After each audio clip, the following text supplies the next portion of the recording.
at bumigay na nga tong water dispenser namin. Kaya tara, samahan nyo kami. Today is December 16, Saturday. Isang buwan din kaming hindi nakalabas dahil tinamaan din kami ng matinding ubot sipon. At sa mga nagpapagaling dyan, sana okay na kayo. Alright, so dito tayo pupunta sa SM Santa Mesa na dating SM Center Point. Dito namin napili dahil number 1, maikli lang yung biyahe, plus hindi pa masyadong matao.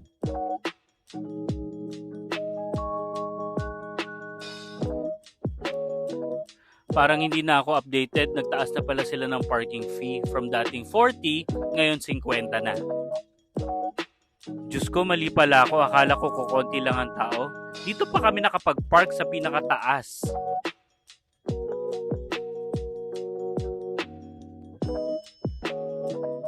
To be honest, dito ako lumaki sa San Juan area. So, dating mall ko nang napupuntahan tong SM Santa Mesa na dating Center Point. In all fairness, napakaganda ng improvements after ng renovation. Lalong-lalo na dito sa top floor kung nasan yung cinema nila. Alright, so bago tayo mag-canvas or bumili ng bagong water dispenser, magla-lunch muna tayo.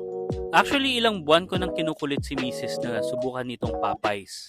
Ewan ko ba, natatakam kasi ako sa mga napapanood kong food review or mga content review about dito sa Popeyes. Kaya sabi ko, masubukan nga. So habang hinihintay yung food na in-order namin, sumaglit ako dito sa gilid para magpa-repair ng dalawang sapatos ko. Ganun pala yun kapag matagal mo nang hindi nagagamit, madaling masira at magbakbak.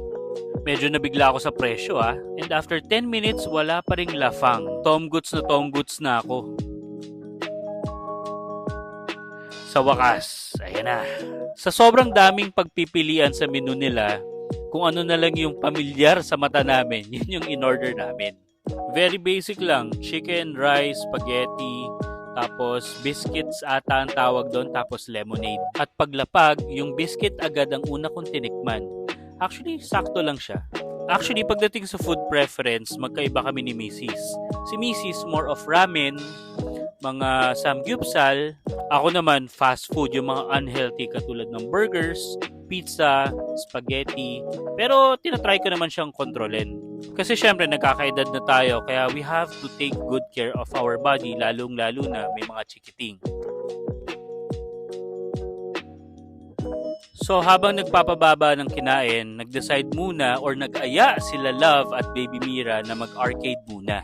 Dito na lang kami pumunta sa parang yung claw machine or claw section. Not sure kung anong tawag dito kasi medyo mas konti ang mga tao dito. Mas less ang exposure kasi may mga naririnig pa rin kami mga nag-uubo at may mga sipon.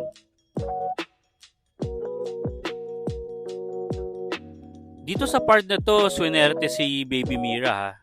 Ako sa tagal ko nang naglalaro nito, never pa akong nanalo, as in 0.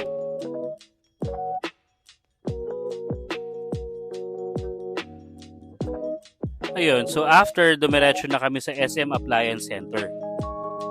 At dumiretso na sa mga water dispensers.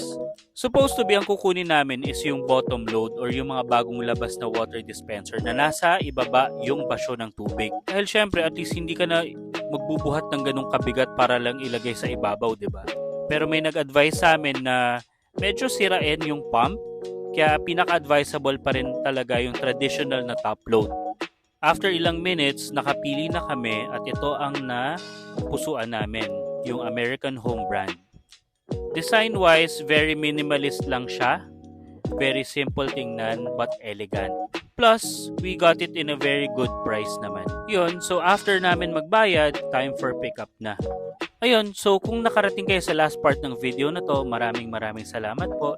And please follow our YouTube and Facebook page, in which nasa link po ng TikTok bio namin. Ingat po!